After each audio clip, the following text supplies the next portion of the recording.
Assalamualaikum. Oh, very good mic. And a very good afternoon to all. First of all, on behalf of the organizer, I would like to thank everyone for being here today. We are expecting more to come.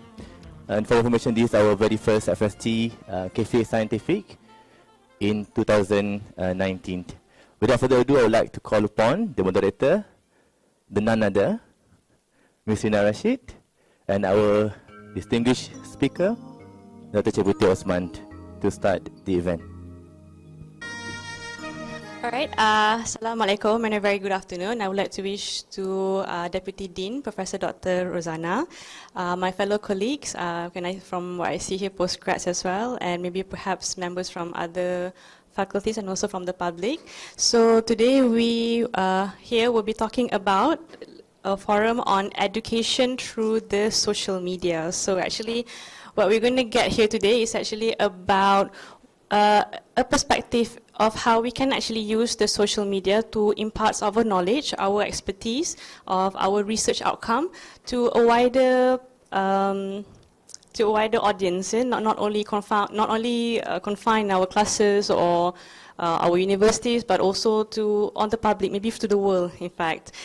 So on my left-hand side, on my right-hand side here, we have Dr. Puteh Osman, who is an esteemed colleague of mine, who I also have the benefits of knowing her for the past few years. She is a senior lecturer at the Fakulti Sains Gunaan, UiTM, Shah. She's also a researcher at Atta-ur-Rahman Institute of Natural Product Discovery, AuRIns. In fact, she's been actively writing for the past 2 years on her research field, which is the natural products, or I can simplify it as chemicals in plants. So her platform that she has been using for the past couple of years were her website, which is www.drcheputeh.com. That is DRCHEPUTEH. Besides that, she also shares her post on her Facebook page and also her Instagram, which is again Dr. Puteh on both the username for the Facebook and also the Instagram. Besides that, she also used another Facebook page, which is under Ini Science Babe, where this group is actually governed by 17 admins, where most of them are academicians and 3 of them are actually academicians from UiTM itself, which is one of them is Dr. Puteh. So today we have the benefit of having Dr. Puteh with us, so we can actually directly ask, and perhaps we wanted to know about how she initiate the whole writing, how she share her knowledge, what kind of platform she used, so how did she start. So what we can actually take from here is that how we can do it the same things that what she is doing today, all right? So to begin, I would like to ask So before we begin, so we have our forum where I will communicate with Dr. Puteh, and then after that we have a session, an artist is going to perform after that. After that we have a Q&A session where I would open questions to the members of the floor, all right? All right, so to begin, we would like to ask a few questions on Dr. Puteh. So just before we start the whole thing, we wanted to know actually about this writing, sharing knowledge using the social media. How do you actually start? From where do you start? Like just a brief introductions, like how did you do it in the first place? All right. Okay, Assalamualaikum warahmatullahi wabarakatuh. First, I would like to Professor Dr. Rozana and member of the floor. Okay, when I started to write, okay, actually initially I've been commenting everywhere.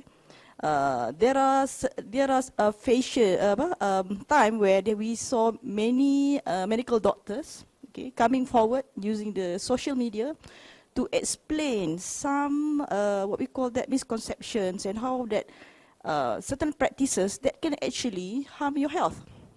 So one of the issues that have been coming again and again are the use of herbs for your well-being. People have certain perception when it comes to plant, it must be safe, free from chemicals, free from side effects, which is of course not true. Okay, so I started to comment on these doctors' pages, explaining to people that no, it's not true. If you are using herbs, it does not necessarily means it's safe, or it works, or it's free from chemicals, which is not true. And then after a while, I'm getting a bit tired of typing again and again to several medical doctors' page. So I started to write on my own. My very first piece of articles, but of course my first piece not very well received by public. One thing, because of the language that I used, is very scientific and they cannot understand. And then I don't have many readers yet on my Facebook page. So this is my Facebook page. So as of today, I have about 46,700 followers. And this is my Instagram. I started writing on Instagram last year, only about 1 year. As of today, I have about 14,200 followers. And this is my web page. Initially, when I wrote on my Facebook, I saw that people tend to plagiarize my work without acknowledging my work. So one way to curb this issue is by having my own web page and put the copyright label at the end of the writing. So, well, it does not stop people from copying anyway, but at least they give me credit where they get the information. There are several, my early articles have been copied to several famous web pages. Not to mention, they also call me names, and I cannot control the conversation because it do not happen on my page. If it do happen on my page, I can control where the conversation will go, or else I simply block them. So this is one of the early articles explaining to people, is it really true that herbs are free from chemicals? So basically, I'm explaining how the chemicals are derived from plants, all those complicated biosynthetic pathways. Of course, people don't understand. And then this one actually was invitation from the Pharmaceutical Services Department of Kementerian Kesihatan Malaysia to become panel with one of their officer, Encik Zihan. And this one also the same invitation from Initially, this is one of those articles that I initially wrote on Facebook, and the journalist texted me to meet in person and interview me regarding this article. Actually, this article only have about 500 something share, or 600, perhaps more today. So these two articles are actually from this Facebook article, but honestly, to tell you the truth, the way I wrote on my Facebook is very academic sound, but in the layman language. But well, I'm quite afraid the way they portray in newspapers anyway, quite controversial to tell you the truth. And to the surprise of them all, when they put me on the front page, I believe they want to divert the issue. Well, no offense anyway, the issue on that particular week. So, that's how I initially started. I write my first piece on benarkah herba bebas bahan kimia, CD 1, 2 and 3. And then some of these doctors, I befriend with them on Facebook and they share my article. That's how people know me in the first place. And after I have written quite a number of articles, there is a group of academics and professionals that also write on Facebook, invited me to join them. So it's good to be in the group anyway, because later on I'm going to show you somehow how come writing an honest article relating to your expertise on Facebook can give you some problem in your personal life as well as on your social media life.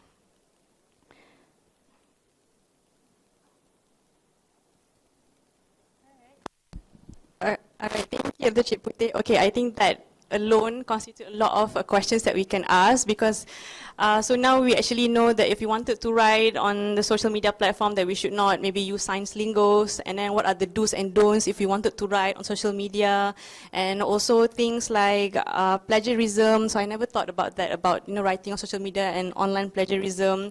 Okay, so we're going to go through all of that questions. Okay, but then before that, just to ask, okay, let's say if I wanted to write, so I decided I wanted to write about my field today on the social media. So we have a few platforms. We have Facebook, we have blog, we have Instagram. Which platform should I choose best for me to make my first move, and maybe why? Okay. Well, when I first chose Facebook to write, not because that Facebook has many viewers. It's just that I use Facebook. I didn't use other forms of social media. But I just found out that recently that Malaysia ranked fifth in the world in terms of social media penetration. That means we are actively using social media. This one is according to the Digital 2019 reports. And then according to the MCMC survey, MCMC Internet User Survey, 24.6 million Malaysians use social media. And about 97.3% use Facebook as compared to other forms of social media such as Instagram and Twitter. And then about, I think, 80% of these of Malaysians use internet and social media to look for information. And believe it or not, most of them believe anything that is written on social media. So this is one of the problems. So what happens if they believe anything? Because on social media and also on internet, there are too many false information and not too much information written in Bahasa Melayu. Okay, let me show you one example here. Let's say I want to find something about kencing manis. Let's see what Google give me. So you see all those cure miracles to cure diabetes and all those substandard product, unsubstantiated product selling online, saying that, oh, this is the answer to diabetes. But what happened if I use English search? Diabetes mellitus. So see what comes up as your primary results from your search. You see that many of them are some official pages explaining what is diabetes mellitus, what are the treatments, how to cope, changing lifestyle, and so on and so forth. So that's why I initially writing about herbs. Because there are many claims saying that these herbs can cure diabetes. The drugs that are available in the pharmacy will kill you, not going to cure diabetes, blah blah blah. So what I'm doing was I'm telling them, so this is what we have on the table. This is what is the research to date. What is the level of evidence we are talking about? So we are talking about something about medicine. To use something as medicine, you need to have this certain level of evidence. You cannot say, okay, I do research on mice, for example, on rats, or I'm doing this cell study. Okay, this result showed the result showed very promising results. Can I say that those things cure diabetes? No, it's a very preliminary. The first step of research when we are talking about looking for the new medication for diabetes. Okay, and then we need all those clinical trials. What kind of clinical trials that we can say that, oh, this is definitely useful to control postprandial blood sugar, for example. So it's not simply saying, okay, because some researcher do this research and that, okay, that's good to cure diabetes. That's what happened on social media. And all these new, what we call that, claims, and I'm surprised some of the claims not even, we do not even found them in the traditional, in the, what we call that, it's not myth, it's something that traditional users documented in those kitab-kitab lama. We call that the new Puteh coming out from social media. It happens. The thing is, what this Puteh would harm you anyway, because some people believe them and they defaulted defaulting their treatment. What happened? Their diabetes get worse and they suffer the complications from diabetes. If we, for example, type diabetes on Facebook, you will get all the search about the miracle cure, the Puteh and everything. So that's why I think I want to write something like, well, maybe many of us familiar with this. I'm simply doing literature review, but I write in a way that public may understand. Of course, I'm not that good. I'm not that good in explaining to people, or okay, it's difficult actually sometimes to explain scientific terms and whatever that we are doing in laboratory to the layman. But I've tried my best. Some of my friends that write that actually write, they write better than me. But well, I'm trying here. So this is information that people share online. This one I take this one from the MCMC Internet Survey. So what are the platforms that they use? Social media. You want to tell people to find a job, use social media. You want to tell people to attend something, use social media. Because 25 million Malaysians use social media. So what the type of media that people use? Most of them use Facebook, followed by Instagram, YouTube, Google, and Twitter. Actually, based on my experience, well, this is very much what we call that, my personal observation. It may true or it may not be true. Different social media have different demographic. For example, in my case, on my Facebook, I found out that many of them are about 30s and above, as compared to my Instagram account. Many of my followers are about 30 and below. Most of them around teen, early adults, like 20s. So normally when I share something about very something like the fundamental of science, for example, I'm using this red cabbage juice, and I show them how when I use a different material, I put different solvent of different pH, different acidity and alkalinity, it will show up different colors due to the presence of these compounds that sensitive to pH. So when you add, for example, sodium bicarbonate, or you add vinegar, or when you add bleaching solution, it will turn out to a different color. On Instagram, almost half of my followers view that videos, because most of them are about this age. But when I post the same videos on Facebook, I think about 500 only, out of 46,000 followers. So you see, they have different demographic and different style of writing. On Facebook, they love to read. I don't know why. So I write, it depends on issues. Certain issues, they catch people's attention easily. But some issue is difficult even to get attention. Well, certain issue I can get up to thousands of sharing and viewing. So basically, what we are doing on social media is we have different groups of people. Some of these groups are already registered with ROS as a non-governmental organization. We as well, ini Sains Babe, we are on our way to register as Persatuan Pegiat Sains Malaysia. There are 17 of us, and half of them are academicians. 3 of them are from UiTM, including me, and another one is Dr. Nomala from AuRIns, and another one is Puan Alia from Faculty of Dentistry. And the rest are from other universities, other from USM, other from UTM, some from ada lupa lagi tak? Okay.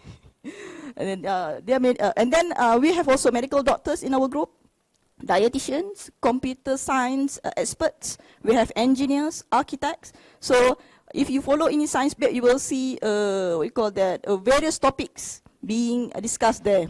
Okay. Most of the time I write on my Facebook and also on my webpage. Sometimes I do contribute several articles to any science babe. The good thing about page is you can do schedule post. For example, we know that people normally view Facebook on lunchtime. So we can schedule early in the morning, so the article will be visible during noon, for example. The thing about a personal Facebook page like mine, I cannot do schedule posts. So normally I copy the article somewhere else, and then during the time where I see that people usually view Facebook, I just copy and paste there. Or I write on my web page first, and I share from there.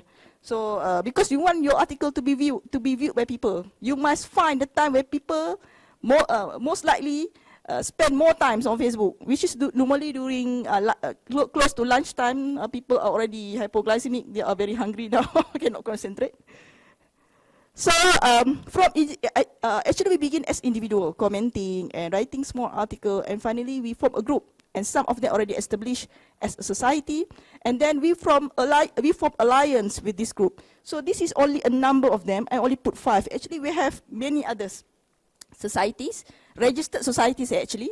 So we form alliance. So when we want to discuss an issue, for example, no smoking at eateries. So we work together to push the issue on our SOCMEC accounts so that many public would actually get the information.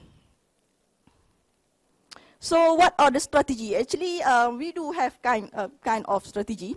So at first when I started to write, it was all about myth busting, explaining this and that. After a while, it has been 2 years that I write on social media.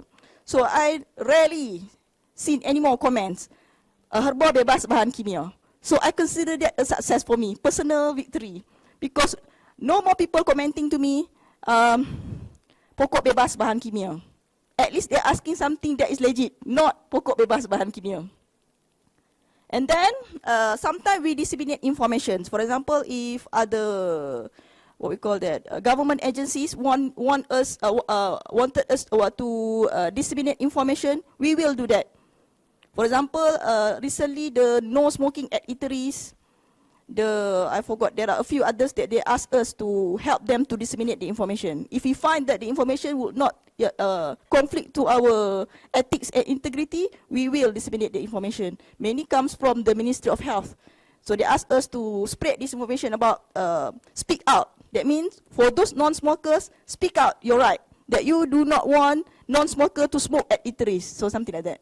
So sometimes we write stories. People love stories anyway. So, but in the stories, we embed the knowledge and the message there. And lastly is education. This is what I'm doing now. I'm rarely doing myth busting anymore. So what I'm doing now is I write any articles relating science and chemistry. So sometimes I write about, yesterday I wrote about pemanis tiruan versus pemanis semula jadi. So the pro and cons. So this one is no longer related to natural product chemistry anyway, but this is a common knowledge that we actually know as a scientist, but not available to the public. What I did was I read several review articles and also original articles and try to explain in layman language. Well, basically I write too long, I suppose. It only gained about 50 shares till this morning. So, okay. All right, thank you, Dr. Puteh. Okay, I think again that's a whole lot of information that we get there from just like 5 minutes of talks alone. I think from what Dr. Puteh have shared, we've both agreed. I think compared to Facebook, Instagram, blogs, and other websites, I think Facebook garnered the highest followers and visibility if we wanted to share something. And I think from what has been shown on the slides, the MC indicate that more than 70% actually internet users gain or collect the information from online. So I think, and also I think part of the online citizens, they are the demographic of the age, I think, is around our age right now. And I think even our aunties and our mothers, they all have Facebook. So I think they are much more related. If they wanted to find information, they will go to Facebook instead of Google, something like that. So Facebook is the best for now, from what I can say. 46,000 followers on Facebook alone. Well, it depends what kind of information that you want to disseminate. If you want to say something about that may catch the interest of people of our age, yes, Facebook is the suitable medium. Okay, all right. Okay, just for the next question, because just now we touched about, okay, so we wanted to start, perhaps our first online platform that we might choose might be Facebook, let's say. So now, let's say if I wanted to write, I will choose Facebook. Okay, I think, but before I start writing, okay, I will write something about my field, but is there any things that like when you wanted to start a business, you have a business plan. So you are clear about what you wanted to do for business, what is your profit for 1 year, and that's like, okay, so let's say if I wanted to write, I mean, of course I wanted to share information, and of course I wanted to garner visibility, but if I wanted to write, do I need to do something like what are the plans like? Do I need to refine my purpose? Do I need to choose whether I wanted to go for science lingos or just layman terms, or which bahasa should I choose? Is it English or Malay? And again, about the plagiarism thing. So if I wanted to start, what is like the plan before I click on the publish button? All right. So again, after a while I've been writing, I've been calling names and, degrading several times. Well, the first thing is, of course, we have to decide our objective. Initially, when I started to write, I want to myth busting information about plant has no chemical, plant is free from side effects, plant blah blah blah blah. So that was my initial objective. But now my objective has changed. I want to instill the culture, to instill the knowledge about science. So, so from time to time, you will see that I write something very out of my field. Actually, it's not really my field. Sometimes talking about food chemistry, it's a very food chemistry. Sometimes I even ask my colleague that is expert in food chemistry to read my article. Do you think this is okay? I'm afraid that I might, not giving the wrong impression. So that so initially I want to myth busting, but now I just want to tell the public that everything around us there is science explanation into it. So science is not something that is too alien or separated from our life. It's a part of our life. So I found out the younger generation nowadays, they are not really into science. They think that science is something that cannot, you cannot make money with science. It's not something interesting. So I want to show them why science is very interesting. So I'm using a different approach on Instagram and Facebook. Facebook normally they want information. But for the Instagram they want some trivia, like interesting facts about science. Very brief, less than 500 characters, good graphics explaining science. For example, why durian smells so strong and penetrating? Why? Why when you, for example, after you eating durian, when you pass gases, you can imagine the smell. Why? This is due to the presence of the sulfur-containing compounds. And what happened to the sulfur-containing compounds when you orally, after you eat them? What happened in our gut? What happened? What the bacteria did? What bacteria do to the compounds that make you, when you pass gas, the smell is not very pleasant. It's very strong, not very good odor. So so something like that, something interesting, small trivia like that. So, and then, of course, next is your target audience. I just mentioned just now, target audience. Know your target audience. What do you want to deliver? If, for example, you simply want to disseminate what we did, for example, you want to disseminate, for example, our research at UiTM, blah, blah, blah. My research, what did I do, blah, blah. I want to caution you to be careful when delivering such thing, because public, especially when you do research related to health, they do not understand the level of evidence that we actually presenting. They might think, oh, because we study the grass contain this molecule that can prevent the fatty acid being converted to fat, for example. They might think, oh, this grass might be good for me. So they did not get the right take-home message. So when it's good that we share our research, but for certain cluster of research, we want to be a bit careful when we want to deliver the information to the public. For example, long time ago, when people asked me about buah bambangan, Mangifera pajang, either buah bambangan cure breast cancer, I look for the articles about scientific articles on Mangifera pajang. So I found out that the research was very much preliminary at the time of writing. The research was on in vitro research. It's not yet progressed into the animal study yet at the time of writing. So I did not search for the latest publication yet. But at the time of writing, it was actually published. They published some work on in vitro work. So in vitro is very much like preliminary work. It's not even progressed to the preclinical yet. But people take it as, oh, this is the new cure for breast cancer, and guess what? There are many products out there claiming, oh, this one can cure breast cancer, which is very much misleading. So that's why, in my opinion, we must be careful in paraphrasing our work. That's why, if you may find out, I never tell people what I do in my research. I never mention what is my research specifically, because I do not want people to take it out of context. I normally only write something that is already published and authenticated, because publication also have many types of publications. Some are not so reliable, or even predatory journals. So public don't know that. They do not know about the predatory journals. They found out, oh, this is scientific publication. They do not know how to appraise the journal. The journal is a good one or not so good one. Is it a good methodology, a good project design? They do not know. So that's why I will try my best not to mention specifically what I do for research. And then, okay.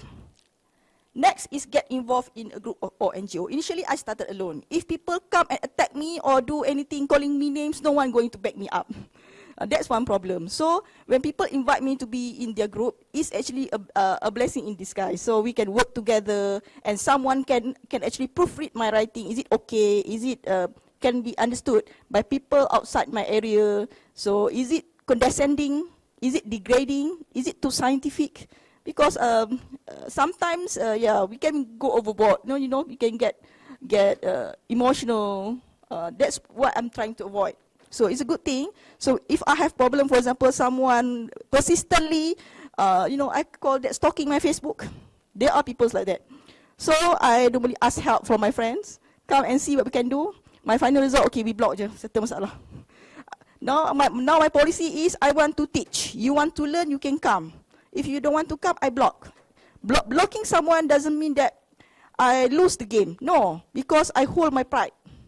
I do not stoop that low. So I have to. This is me. Me being someone with this qualification to say this is my expertise. This is my say based on scientific journal. It is not even my personal opinion. It is something that written in scientific report, but I rephrase them in a layman language so that the public can actually get benefit from that. And then get up to date with current issues. Yeah, actually a good way to get audience is when you write something that is viral. For example, last week or last 2 weeks, there is an article, I think the article on Facebook that garnered about 14,000 or 15,000 shares, saying that this ornamental plant is poisonous. After a brief check-up on literature and read a bit more, then yes, it's true. It's not poison that it can kill you or anything. But when you bite, for example, the leaf, it can cause edema, you know, this inflammation of the respiratory tract and all. So it can be dangerous for kids and also for pets. So because it was viral at that time, when I shared that article, within 1 hour, I received about 300 to 400 shares. Okay, so of course, when we want to get viewers, first thing you must have many followers. One way I found out that when I have viral article, there is one article that I wrote about kenapa makanan berangin. This is a taboo topic among Malaysians because there are some maybe this is not a nice name calling, but people do call this group of people as makcik bawang. When you write something like angin, okay, you dalam pantang, when you are in confinement, you can eat anything, the doctor said. They said, no, doctor ni, whatever, blah, blah, blah, they name calling the doctors. So actually, as a scientist, I have this curiosity. Is it true to what the, you know, the elder people saying to us, you cannot eat this, you cannot eat that because of angin and everything. So I do look up and in the literature and textbook to understand. I just found out there is a group of carbohydrates that is called oligosaccharides. Okay, oligosaccharides can give you gases if you are not tolerant to this group of compounds. And these oligosaccharides, they're present abundantly in fruits and plants.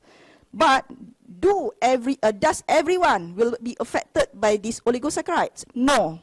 Or a certain group of people. I think our elder people, the orang petu-petu orang tua, they're based on observation. Sometimes when they observe, when they eat something, they have bloating. So they say that, oh, don't eat this. This will cause you bloating, angin, sakit urat and everything. And then they accumulate all these petua-petua. And when you are on confinement or you are just having surgery, they will list out all this food that you cannot eat. So at the end of the day, you are malnourished. You did not get enough nutrition. But it's true, some people can get gases when you eat these kind of fruits and plants. So, for this article, for example, there are these so-called makcik bawang come and comment to me, teganya doktor melawan petua orang tua. I said to her, no, we have been teaching this at university in Malaysia for the past 60 years. Now I'm telling you, you didn't know, I'm telling you. Either you want to accept it, take it or leave it. I hope some people get a benefit from there, so they do not argue with the doctors when the doctor said, no, you can eat. You can eat. As long you observe yourself. When you try this food, okay, I feel bloating, for example. Try to eat slowly and try to, kunyah sampai hancur, Don't eat like salt. Yes, you are going to get gas. So, and then there are some, scientific kind of facts that actually certain beans, for example, you can soak them in water overnight so that this kind of polysaccharide and oligosaccharide, they get broken down or something. Then you can tolerate more to this kind of food. Yes, it's true. Don't deny their feeling. It's true. Don't deny their experience. It's true that some people do get gas if you eat certain food. But either you change the way you eat, or you do some modification to the food, or food to improve their situation, or simply avoid them. Because some people, they have irritable bowel syndrome but did not realize it. But they advise people don't eat this food because I cannot eat this food, which is totally wrong. That's why in medicine, because I have many medical doctors friends, they said, what I learned from them is your testimony cannot be a medical evidence. But as a scientist, we cannot say that what they are saying is not true at all. Observation is a form of scientific method. But we have to find reason why. Why?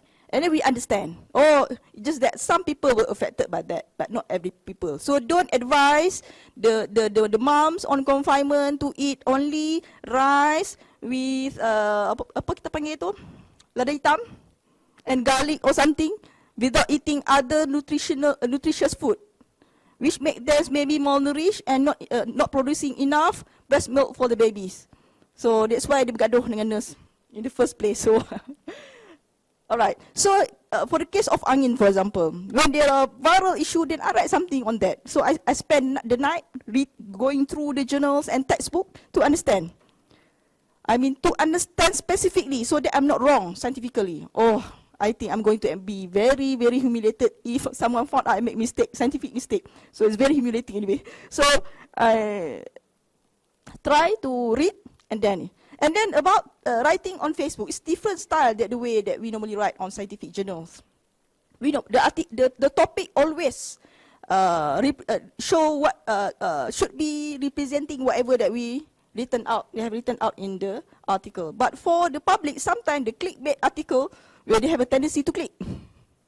But for me, I don't know, some people, they tend to use a very misleading clickbait title. But for me, I want to make my principle is, even though I want to have a clickbait article, I want to make sure that it's still, for me, representing some of the content. Alamak.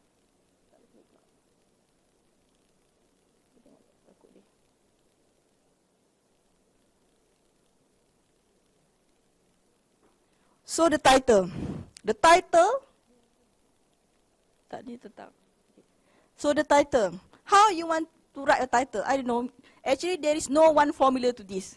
It depends on situation. Sometimes I think I do write good title, but well, not so many people view my article. But sometimes the article is so simple, but people do view my article. So I'm going to show to you some of examples how I did not expect the article to get many views, but it does get many views. So of course, emotional. You put emotion in your text, something that I'm not very good at, to tell you the truth. I have friends that are very good in putting emotion in their articles, because people can relate to emotion. Their love story, they will click. But for me, to tell the truth, I'm not that good. Well, as a person also, I'm not that kind of very sensitive lady or anything, so yeah, it explains a lot anyway. So promise, you are promising something. I'm going to show you example. Just promising something. In your title, when you are sort of giving a promise, and people click. Oh, is it true? Can it work or anything? And then question. I always do this. Intrigue, something that can create curiosity. Betul ke ni? Let's see. Click or something. But this kind of, sometimes people, when they use web page, they generate income from advertisement. So they always make title. Sometimes we found out that not relevant to the article at all, because they want us to click. When we click, how number of visibility that we have, we gain something from advertisement. And then clickbait, of course. Lemak kena tekan.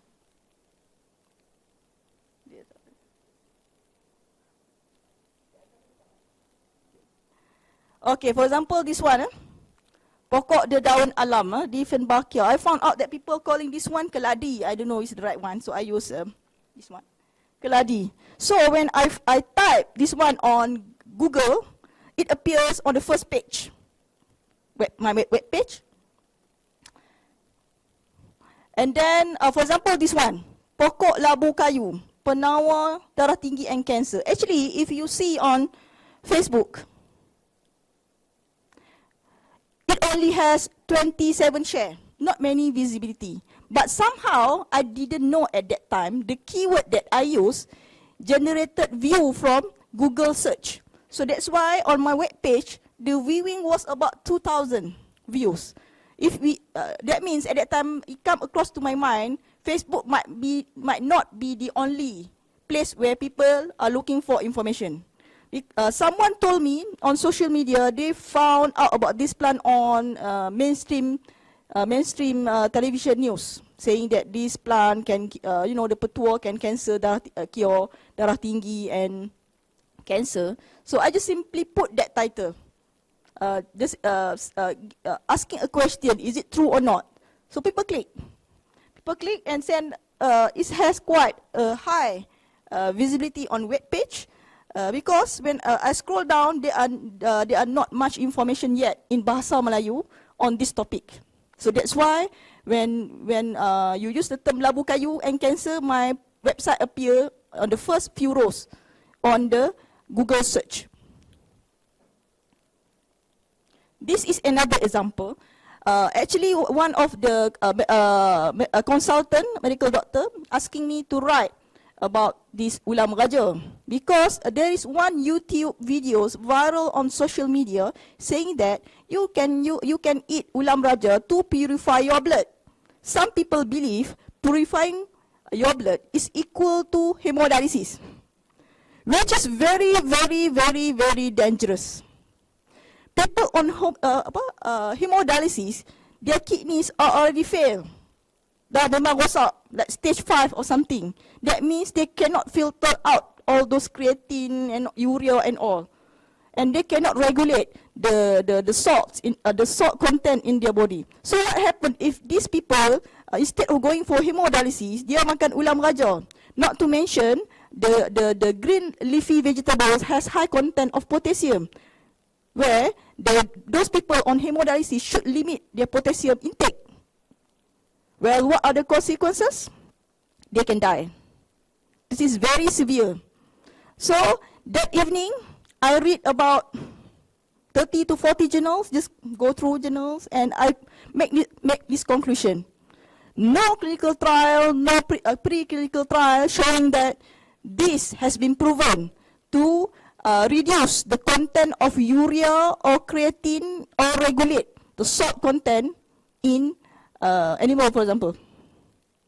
So that's the danger of this kind of petua. So usually I put up this article on Facebook. It garnered about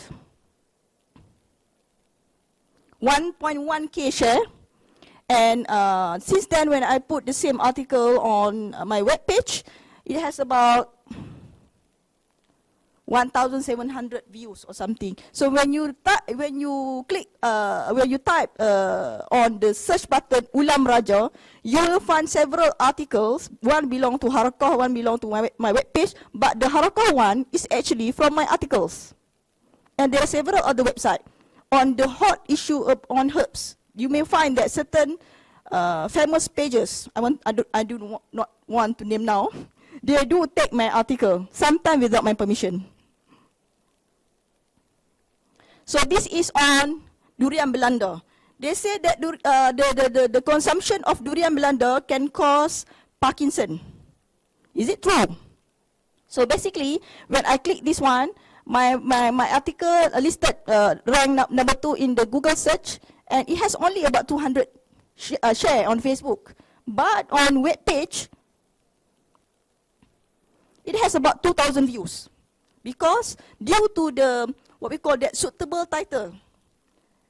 the one that people always type on Google search bar, that makes my web page appear on the first page of Google search.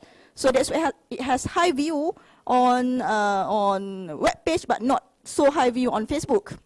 And this is one of the article where one of the famous magazine took this article and put on their web page without my permission. I do email to the editors, but to date, no response yet. So, well, it was really annoying, actually, to tell you the truth. So, well, so is it true? Well, to tell you the truth, there are research in what we call that this Caribbean country saying that they relate the high consumption of this soap and relate them to the incident of atypical Parkinsonism. Okay, so atypical Parkinson, but they have a very, very extreme intake. That everything in their daily meals they have this durian belanda, but not like us where we occasionally eat them. It's not going to cause Parkinson anyway. So this is another article. For example, pokok kapal terbang merawat diabetes. It has quite a good share on Facebook, and it appears on the first search on Google, but not so. Well, about 45 views only on web page so far. So they get their information from Facebook and not web page. So on the content, like I told you just now, where best possible, try to avoid jargon, try to avoid scientific terms, but sometimes we cannot avoid them. I want to educate them. You must know this term, but try your best to reduce the number of terms, scientific terms that we use on your article. The thing that I'm doing is I'm trying to write a Malay written article by reading English written scientific journal. It's not easy. Luckily, we have one web page by UiTM called Etisas, where I can find the translation of English scientific term to Bahasa Melayu. Wherever possible, I will try to use that terms and put in the bracket the English term. Because you know, sometimes there are some Bahasa Melayu sort of pejuang Bahasa Melayu will come and comment. Please use proper Bahasa Melayu. Okay. To tell you the truth, my last Malay education was in Form 5. Since then, I'm using English as my medium, even though my English is not that good. But well, it's not easy for me to translate everything to Bahasa Melayu, where all the terms that I learned was in English. And then try to make it simple. I found out the article that is so complicated for the layman, they don't really read it. I will try, normally I will try my best to limit, like, 700, 800 characters. But there are times when I write up to more than thousands characters. If the article is not really catch the interest of the public, they won't click and read. So one message at a time, so I'm guilty of this sometimes. I tend to give another message at a postscript. Public, they relate to stories. And they don't want to read so many things in one article. Sometimes it works, I don't know why. But most of the time, they don't get the concept if we put too many take-home message in an article. Try to limit to one at a time. And use analogy and metaphor where applicable, something that people can relate. People love stories. But well, not everyone, I suppose. So there are people saying that tak relevant langsung this analogy and following by name calling. So perception, this is another thing. When I started to write, I write the way that I'm going to write to another fellow scientist, fellow researcher, fellow academics. But they don't understand. So, normally for us, we build the body, we introduce, and then we tell methodology. Then we go to result and discussion, telling the people. But the people want fast result. So what? What is the bottom line? What is it? So when we introduce something, where applicable, I try. I also not very good at this sometimes. Try to introduce directly. What is the bottom line? Then followed by supporting details. We just think differently. the way we are trained and the way the public perceive new information. For example, this one. Recently, the incident at Sungai Koh among the orang asli Batik, Batik, there is this mysterious disease that caused death among the people of Batik community. It was found out that it was due to measles infection, and we know that measles can be prevented by MMR vaccination. So at this time, when the official Twitter from KKM they tweet this information, so we capture we capture this tweet and try to promote vaccination. So when we relate this one, for example, I just go straight. Measles can kill. Measles boleh membunuh. People think that measles is demam campak, chicken pox. It's not chicken pox. It's measles. Measles lain. Some people say, oh, saya dah ambil vaksin, tapi masih lagi kena demam campak. No, that is not measles. That is chicken pox. People don't understand. So we tell them straight away, measles is not simply a childhood disease. Measles can kill. Measles can cause severe pneumonia and meningitis. That's why in the Batik community, where the children were already malnourished, they can easily deteriorate when they were infected with measles. And measles is very contagious. If I have measles, for example, God forbid, if I just sneeze or cough in this room, everyone in this room will have measles.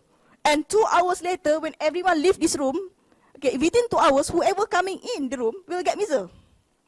So vaccination is a very, what we call, crucial issue on social media nowadays, because according to a scientific journal, to this medical journal, that 60% information on Facebook has anti-vaccine sentiments. So I'm a chemist. What I'm going to do with the measles, this is my, what we call that, tanggungjawab social, my social responsibility. And being a chemist, I can explain about, is it true aluminium, mercury and all they say in vaccine can cause harm or anything? This is something that I can explain within my expertise as a chemist. That's all. Of course, along the way, I understand a lot about these medical terms, being friends with these medical doctors, understanding the process of research, how they're making decisions, how they prepare clinical practice guidelines. So I appreciate doctors more these days because I understand this one. So I understand, even though I prefer that I'm not going to explain on that one, let the medical doctors explaining on the medical things, but there are situations where people ask me, I can give brief answer to them. But this one, I just go straight, bottom line, measles can kill. Then, so what? Then, supporting details, according to CDC, Center of apa benda tu, US tu, I take the statistic from their page explaining that 1 in every 200 control disease center, 1 in 200 children that is infected with measles will suffer pneumonia, for example. 1 in 1,000 will suffer encephalitis. 1 to 3 children in 1,000 kids that is suffered that contracted measles can die due to respiratory complications and inflammation in the brain. So it's not simply childhood disease. It can kill. That's why measles is included in the national vaccination plan, something, NIP. Okay. So I put some emotion. Who knows? Your kid will be next. So vaccinate your kids. So this is one example that I can show. I can use story. But in most of my articles, because I'm not very good at including story in my herbs related article. But I tried.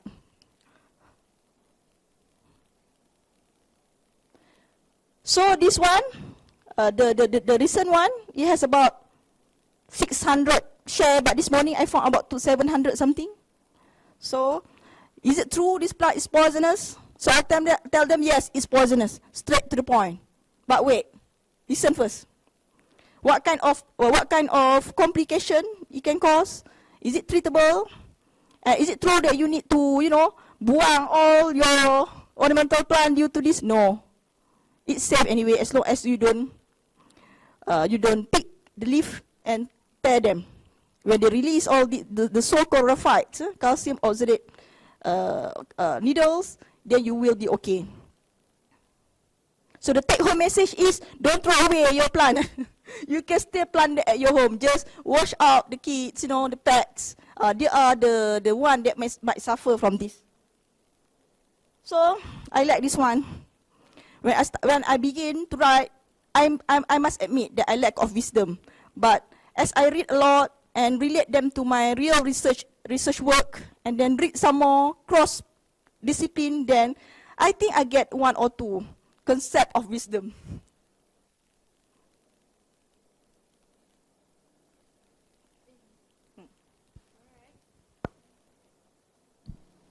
All right, thank you, Dr. Cik Puteh. Okay, there you go. So I think if you wanted to start writing, so these are the few points that we might consider. We might wanted to align our objective. We might wanted to limit our scientific lingos. We will always aim our post to be viral. And we should put tempting titles, and then we should outline our content, and also we have to be careful of our language because Dr. Cik Puteh is using bahasa, so we don't have grammar Nazi. Maybe they have like grammar, bahasa Nazi, pejuang tata bahasa. Okay, and also I should be one message at a time, and also I think this is one thing that I put in is that to understand your position, that because you are a chemist, you only talk the capacity as a chemist. You wanted to give opinion medically, can, but only as an opinion and not as a rigid perspective as a medical, because you have to understand your position. And also, personally, I've read Dr. Cik Puteh's article, and her literature is, and her article is actually a literature review worth, because everything is facts, checks, and also reference. But just one last point just now that I was very interested was that Dr. Cik Puteh mentioned that whenever you publish something, you cannot push it to their face. Because you publish, but then you cannot force people to like it. You cannot force people to accept it. That is their capacity. Our capacity is done as to sharing the information that what we wanted to share. Is that correct? Okay, right. Just briefly, let's say if I wanted to start writing, about the title just now, which title should I choose? Like, should it be the first title that I start? Should it be something sensational, or maybe something that is close to my research area? Because we now are talking about from an academician position, because we don't talk gossip. So the facts that we share are very unlikely to be off-charting in the Google search. So let's say if I wanted to start, it should be sensational topic or just like topic from my niche area? Just brief one. Okay. Initially, when I started to write, I was comfortable writing only on the area of expertise, which is on phytochemistry, natural product chemistry, and herbs related initially. But because herbs is something that people can relate, that's why it can get viral easily. But if you are not in the area where people might, might really interested, like, people are talking every day, like your health, your children, your whatever expenses, buying house, for example. Now they are viral on how to buy houses, 7 houses at one time. For example, I think you can write based on your expertise. You can sugarcoat it a bit to make it interesting, digestible by the public. As for the title, normally when I write a title, I try to answer the viral post. Betul ke beracun? Because the title said dia beracun. Or for this and that, cure cancer. So I like, betul ke kunyit merawat cancer? Or something like that. Benarkah kunyit? And then I put scientific name, so people who are search using scientific name can come across my article. Betul, benarkah kunyit? In a bracket, kurkuma go.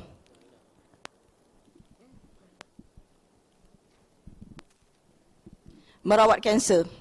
And then there is no, formula like I said just now to say that your article can viral. Sometimes article that is very, very simple can go viral. The thing is people can relate in their daily life. I think that's the main point. How you want to deliver, as long as it does not contradict to your ethics and to your own belief, values, I think it's okay, go ahead. But I would try to avoid, try not to, degrade and condescending people. Because public somehow, they respond badly if you use that tone. But if you are ready to face the backlash from the public, go ahead. Sometimes I know a friend that want to use that kind of approach. Why? Because the way that she catch people attention. That's the main point, and people understand. Some people just learn in the hard way. They don't want to learn in the beautiful, soft language.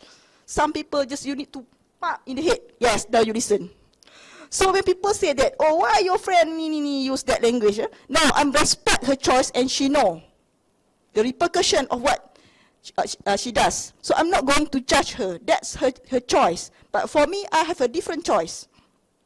So it's up to you. What choices that do you want to make?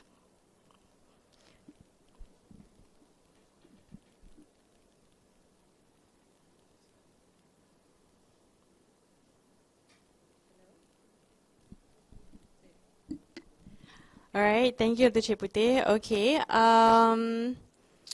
So technically, I think because just now you mentioned there was a slide, first you start with the myth busters and then you disseminate information, and then now it's more to like educating the readers. So I think that's how we should start. I think by looking at our niche area and what is it related to the people more, you know, and I think as under School of Science, I think the things that we does every day does related to people, because we have physicists, we have chemists, we have material science people where they innovate new products, the products that we drink today, glasses, bottles, and you know, the environmental chemists who are actually participating in the environmental issues, and people from even the science textile industry, they are currently innovating with patterns. So that I think those things are actually quite related to our everyday life. I think all of us scientists can actually engage into the public using based on their research expertise. Yeah.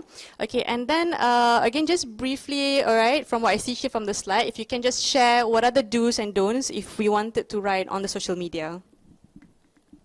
So first, I must tell this is it's only my perspective. You may have a different perspective, but based on my observation within these 2 years, the backlash from your articles and how people respond to your articles, so do I come up with this. Number one, yeah, of course, as a scientist, we have to verify sources. In my writing, even though I read the information from, let's say, a web page, I will verify from scientific journals. You know, it's difficult for me at the first time, to understand medical journal, the language that they use, the terms, but after a while, I'm getting used to it. Because being a natural product chemist, when I want to find the new hit compounds or lead candidates for drug discovery, I need to understand this one. So it helps me to understand my research better, I must say. And I'm enhanced my skill in writing a review article. I do produce one last year due to this habit of reading journals. The good thing about writing this, I found out that I read at least 5 journals every day. People ask me, I read journals. I try to read original source, original articles. I'm not going to read, I try to read original article first, then review articles. I try to avoid using web page, unless it's very verified, you know, authority web page or something. And of course, not some gossip pages. Verify the sources and secondary sources, for example, textbooks. Sometimes textbook can be outdated by 5 years. So I always try to find the recent 5 years articles to answer certain questions. And then let others read your posts, especially the layman one. Do they understand what we write? Do actually the message is delivered? Do they get the take-home message? And then work in a group. I think this is quite important for me. When we have friends that actually can, you know, tell you, Cik Puteh, you cannot answer like that. Cik Puteh, you cannot write like this. So that you know that you make mistake, and people can tell you that it's wrong. You should not approach this kind of technique when you try to answer. The dangerous part is when you try to reply comments. That's where you can go overboard. You get emotional. So now what I learned is, when I want to answer a comment, I put my emotion aside. If I feel emotional, I don't reply, or I delete je. That's it. Settle masalah. But when I found a good comment to answer, where from the comments, public do read comments. They read throughout the comments. So when answering a comment, you need a strategy. A strategy where you lead the readers to get the message that you try to deliver. Because in my article, I must admit, I'm very literature-like writing. Some of my friends, they can convey very good storytelling. So they might not understand very well from the article itself. They want some explanation in bahasa pasar, like, you know, type, and they understand. That's why sometimes, when I get emotional, I found that comment might try to degrade me, but it's not. It's just that the way they type. No, you know, the kids nowadays, the WeChat punya generation, I misunderstood their comment. I thought it's personal attack, but it's not.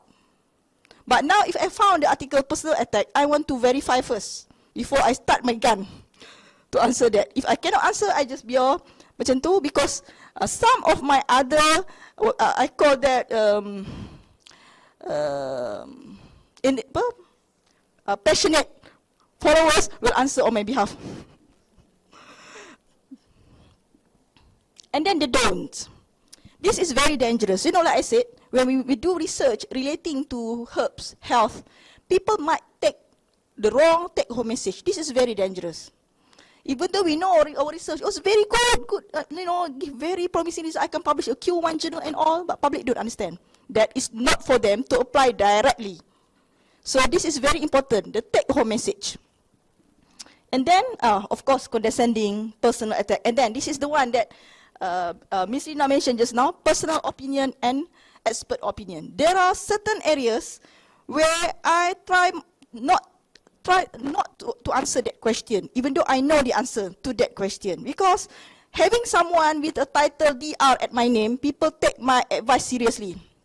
So if the question is pertaining to medical things, I will tag my medical doctor's friend to answer that question, because they might take my my personal opinion as expert opinion. So that's why when I'm trying to convey personal opinion, I will put disclaimer. This is personal opinion. This is not expert opinion. So expert opinion, you can take my opinion. But if personal opinion, you should not take my my writing seriously. If expert opinion also, when it comes to evidence, expert opinion is the last tier of evidence. The highest evidence is the randomized control trial pertaining this medical thing on herbs, for example. So even though this is my expert opinion, if there is other medical journal saying that this is, for example, the results and everything, so my opinion, of course, go out of the picture lah. It's not really, kita kata, high level of evidence. And then consideration. This is for something that you consider. Me, as a person, I will never ever use affiliation in my writing. For example, I'm telling I'm senior lecturer, Faculty of Applied Sciences, blah, blah, blah. I won't use. This is my personal Facebook, personal capacity, whatever repercussion, only me need to bear the repercussion. Because I'm not representing my institution when I write this. Unless, if I want to write something representing my institution, I'm going to use my institution official page, not on my personal page or my personal research blog, whatever. And I never, if you see my Facebook, I did not put my my position or my affiliation. I just put that I am someone graduated. I have a doctorate in this area. So I am someone that able to talk in this area. That's it. So because you don't want whatever you do outside, UiTM will you know, backlash you and your professional life. This is something to consider. This is not something that I say, oh, uni. You know, there are people out there, I don't know why, they tend to, you know, name calling, pick fight with you. You have nothing to do with them. Not even in the ages that you mentioned their name or anything. But somehow they want to pick fight with you. So, be careful of what fight that you want to pick. And then, you know, don't be somewhere trapped in the whatever social media wars or anything. And then professional engagement, like I said, and then personal information. This is something that I don't know, when you open your Facebook to public, people will stalk you definitely. What you do, where do you eat, where do you live, you know, there are people like that. We should expect that kind of people coming. So when the first time I started to write, I unfriend all my family members and friends. in the original Facebook. Tanya Reena. I unfriend everyone, even my own husband. So, siapa je yang tinggal on my Facebook now is all my friend that I call social media activists, where we can back up each other when we need, and we help each other with the same mission to educate the public. Because luckily, we academia, disseminating knowledge is part of our, we say that, noble duties. But for some medical doctors, for example, they are suffering from repercussion, public backlash, even though what they are saying is true. And the way they convey the message also, okay. I mean, tak ada nampak like condescending or anything. But it happens. It do happens. So, I forgot to put this one line. Pick up your fight wisely. You do not want to talk everything. And then every group of segment of society come and attack you. When you know your fight, you know how to answer politely or how you want to direct that discussion to which direction. So, for me now, I do not want to do this myth busting anymore. It's very tiring and emotionally draining. Yeah. So, what I'm going to do is educate. Sometimes answer juga lah macam like, the plan, because that's my expertise. And then, just educate, telling people this is science. Science is not something that is far away from our life. It's not something like, too alien, too difficult, cannot be related or anything. It's everyday life. From your clothes, from your table, from your desk, from your chairs, from your, your own body. It's chemical. It's a walking chemical anyway. Okay, thank you, Dr. Puteh.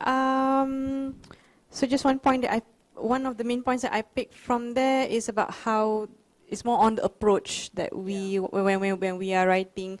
So when we are writing, I think part of our personal aim was to gain higher visibility, I think. And I think from the success of Dr. Cik Puteh, we observed that from your writing, you are able to be invited by KKM as a speaker, as a panel, and to the TV, and by the newspapers as well, primary newspapers. Was Berita Harian? Berita Harian. Berita Harian. So I think that is what we wanted to aim for as an academician, as a researcher.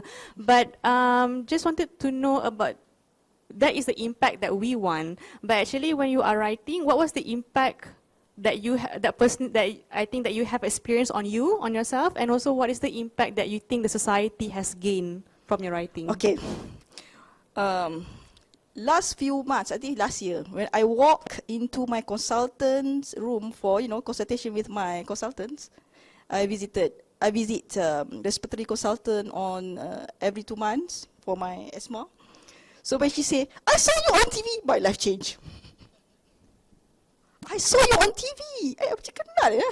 So I know my life has changed.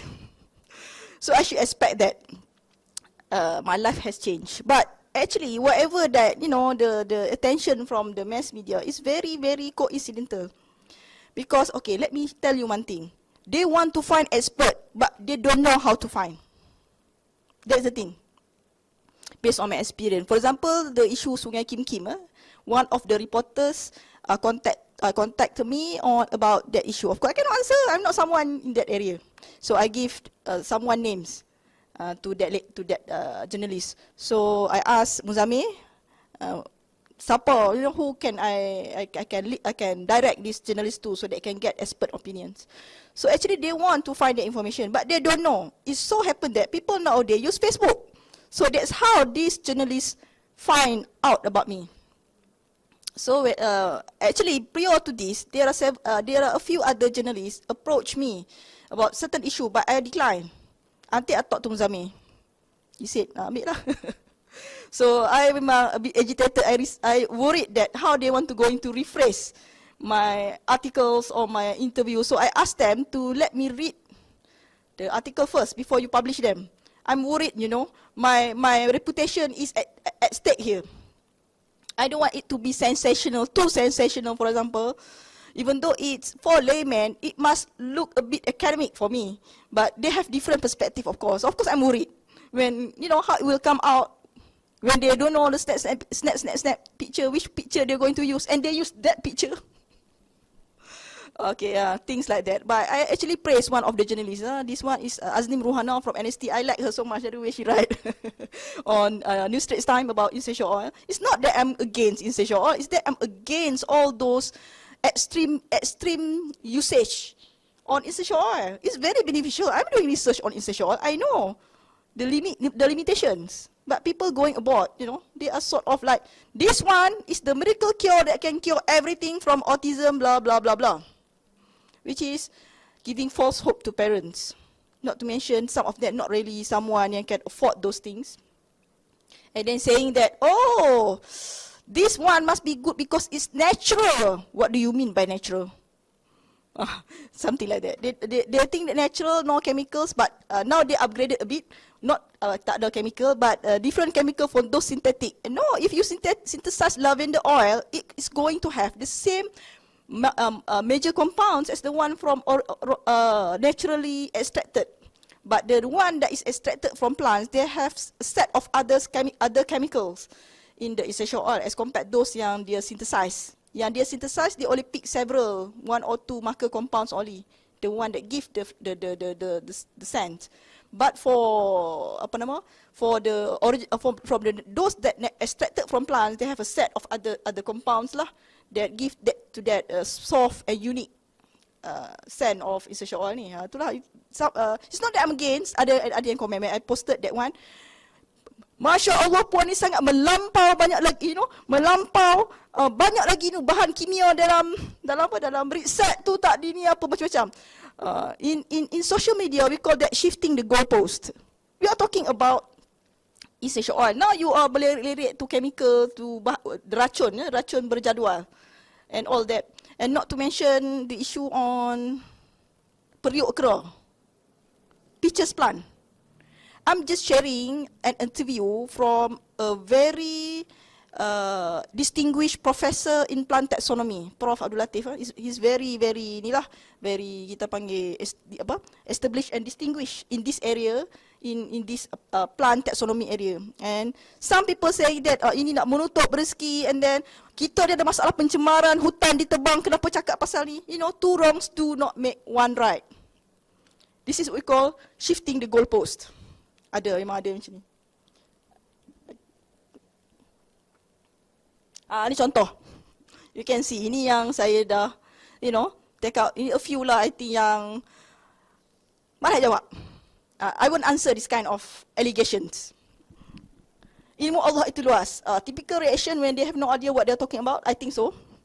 Conspiracy theories. Okay, when it come to conspiracy theories, sains semua ini adalah agenda Yahudi, Illuminati, whatever, I rest my case. I'm not going to answer anymore. And then, berlapang dada dengan perbezaan pendapat. Okay, I'm okay if you're talking about how to cook or what kind of, how to cook, how to balut your ketupat and all. But when you come to scientific facts, I have evidence here. Unless I don't have evidence, I keep my mouth shut lah. Tapi I have evidence now. So now, dia ada macam ni. And then, orang-orang dulu guna okay saja, okay. Ni semua nak meranapkan bisnes Melayu. Belum beranak, tak payah cakap beranak. Okay, this is purely personal attack. If I saw this, commented on my friends yang bujang, dia boiling sikit kan. You cannot say so. She's an expert in that area. How come you say something so degrading to her? Okay, let's say pediatrician yang bujang. You cannot treat children just because you do not have children of your own. Macam tu lah. And then, kenapa belum hendak haramkan ganja, rokok dan arak bahaya pun belum diharamkan? Okay, two wrongs do not make one right. Mak kau hijau. This is purely name calling. Ni mak kau hijau ni soft lah. I think saya pernah jumpa yang lagi teruk. Yang lagi teruk. I guess, based on my 2 years experience on media social, I have seen all. The Paul Graham's hierarchy of disagreement. How people respond when they don't agree to something. You can find this diagram from Wikipedia. So, actually, how I know about this diagram, in our group, in Science Babe, we have psychologists. So, be careful whatever you type, he's profiling you. Okay, be careful. If you saw this, I'm sorry. And then, so the good thing is, you should do central point refutation. You just refute the main point. But normally, what we always found is the bottom one. Ada pernah someone attack me. Sebabnya on Prof. Imelda Balkin page, she was a professor in fetal medicine, obstetric and gynecology at UMMC, but now she's already resigned and perhaps going to join other practice. So I commented there to say you should not say like this. Prof already given you a good evidence here, scientific medical journal blah blah. And then what that particular person said to me, cuba bagi tahu berapa BMI puan tinggi. Total visceral fat pun tak tahu. Yes, they commented to me. Saya gelak kan? Because I have a perfectly normal BMI. Tapi that's very condescending and degrading. I face this on daily basis. So that's why sometimes bila saya not really good mood, I don't post anything. Sebab dia itulah, tak apa, I just turn off comment.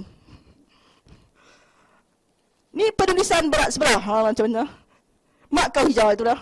Oh, tak beranak jangan cakap. Oh, bersalin pun belum nak cakap pasal hai-hai beranak. Dia boleh lah dia kahwin dengan orang putih. Di Prof. Imelda. Because her husband is English. So, dia itulah dia type macam itulah. Ada yang cakap, dia tak apalah, dia tak tahu yang Prof. Imelda ni is a Muslim. Dia tak apalah bila minum arak. See? Personal attack. Because she's educating people on kesihatan wanita, women's health, pre and post pregnancy and during pregnancy. So memang she face many things macam itulah, tapi she can maintain her cool. I respect her for that. So and then when it comes to this, and then some expert in the area comes and tell you that you did something wrong. Ada terjadi. Sometimes I do that, sometimes people do that to me. So for me, I make mistake, I admit yes, I make mistake, I'm sorry, I'm going to fix it soon. You know, wrong information delivered to people is very dangerous. People seeing you as someone bearing a doctorate very high in the society. So things that I've been through social media. So right now I think I'm no longer, you know, kalau dulu kita panggil block walking. Apa istilah walking tu dekat Facebook?